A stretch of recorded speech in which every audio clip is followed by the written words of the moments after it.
The plague that arrived in Italy in 1348 did not go away after its first devastating outbreak. It continued to return for hundreds of years throughout Europe, regularly carrying away thousands of people at each appearance.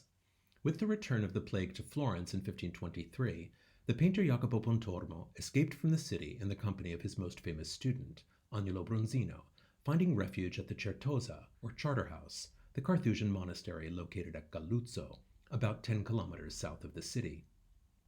Built on top of a hillside with a commanding view of the surrounding Tuscan landscape, the Charterhouse was an ideal place to practice social distancing.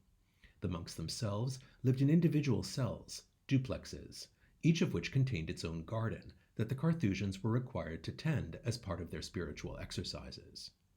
In this photograph, you can see these individual dwellings bordering the two sides of the complex facing us. It is unlikely that Pontormo and Bronzino were provided with such lodgings, which would have been reserved for members of the religious community, but the two artists would have been grateful in any case to escape from the overcrowded living conditions of the city. Pontormo repaid the hospitality of the Carthusians by painting a large fresco cycle depicting passion subjects. Although these are now much damaged, they are still legible and an impressive reminder of what such a cycle by him might have looked like. We have unfortunately lost all three of the major fresco cycles that Pontormo would later execute for the first two Medici dukes. To prepare such a complex narrative cycle, Pontormo would normally have executed vast numbers of drawings. Indeed, Pontormo has left us one of the largest surviving corpuses of drawings of any 16th century artist. The overwhelming majority of these sheets are figure studies. Pontormo's life studies depict almost exclusively adolescent boys. This category of Renaissance drawings is generally called, rightly or wrongly, garzone studies, on the assumption that the boys depicted were workshop apprentices, called garzoni in Italian.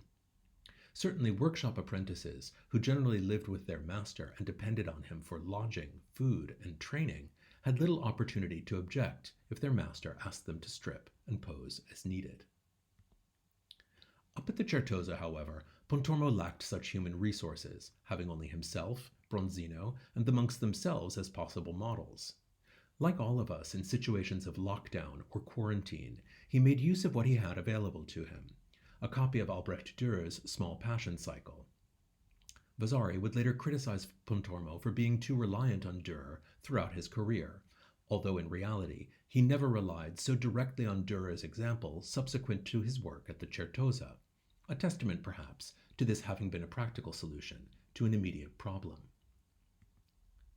Pontormo, however, must have hungered for the opportunity to make life studies. In a remarkable drawing in the British Museum, the artist stripped off his clothes and drew his own appearance wearing nothing more than his undergarments from a mirror. The gesture of his pointing, outstretched hand may have been a natural one, as he reproduced his own proportions while drawing with his other hand, or it may have been an invention to make sense of a hand holding a mirror used to observe himself. Since Bronzino was the only assistant that came with Pontormo to the Certosa, it is logical to imagine that the younger artist posed on occasion for his master to make studies. I would not be surprised, for example, if this beautiful drawing in the Getty Museum was drawn by Pontormo using Bronzino as a model. The drawing was used by Bronzino to create a figure of St. Lawrence for one of his earliest monumental works, executed precisely while the two artists were at the Certosa. In its much damaged state, it is a poor indication of Bronzino's youthful talent, but it demonstrates the practice of sharing drawings in the workshop. In this particular instance, Pontormo may have made the drawing from Bronzino to provide him with a life study, since the younger artist too would have lacked other models. Pontormo's remarkable self-portrait study may be dated to his time at the Certosa because of its technique, a beautiful example of the artist's mastery of the medium of red chalk. On the back of the sheet, using the same technique, Pontormo made a remarkable portrait study of two Carthusian monks, helping us to confirm the likelihood that both sides were executed at the Certosa during this precise moment. The drawing was used by Pontormo to study the likenesses of Carthusians that he included in his supper at Emmaus, now in the Uffizi. This was a way to personalize the scene for the monks, to bring it closer to them and their everyday experience. Here as well, Pontormo relied on a compositional idea lifted from Dürer's Small Passion series down to the three-cornered hat worn by the disciple on the right. His drawing confirms the likelihood that he made life studies only for the portraits to be added to this. Below, Pontormo added some other witnesses to the event not mentioned in the Gospel of St. Luke, a dog and two cats. While dogs are common symbols of fidelity in European art, cats are more ambiguous presences. In medieval culture, they were frequently considered evil omens associated with witchcraft and the demonic. The consideration of them as a benevolent presence in the home, though, seems to have increased precisely after the arrival of the plague. Although people did not understand how this was diffused, those who lived in homes protected by cats would have naturally had fewer rodents, reducing their exposure to disease. While I cannot know this, I suspect that Pontormo was a cat lover. His first master, Leonardo da Vinci, was certainly a cat lover and made several drawings for an unexecuted painting of a Madonna of the Cat, possibly related to an apocryphal legend about a cat giving birth to a litter of kittens that was considered a prodigious sign for the birth of the Christ child. This was obviously a positive association between cats and the divine, confirming the rehabilitation of felines in Renaissance culture. Further evidence for Pontormo's love of cats comes from the poetry of his student Bronzino.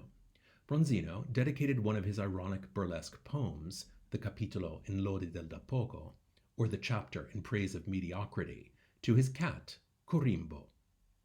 A te mi volgo, a te vo favellare, Corimbo mia, che ben creata, vedi ballare I topi, e covi il focolare. To you I turn, to you I speak, my Corimbo, who, well-formed, watch the mice dance and tend the fire. While in isolation at the Certosa, Pontormo and Bronzino may both have delighted in the company of cats, since the monks themselves observed a strict vow of silence. During the current global health crisis, many people have commented on the comfort that the presence of pets has brought while being confined to their homes. I am very grateful to mine, who provides wonderful company while preparing materials for online teaching and is generally a very discreet presence during Zoom sessions with my students. This story is dedicated to him, Nemorino, my trusted research assistant.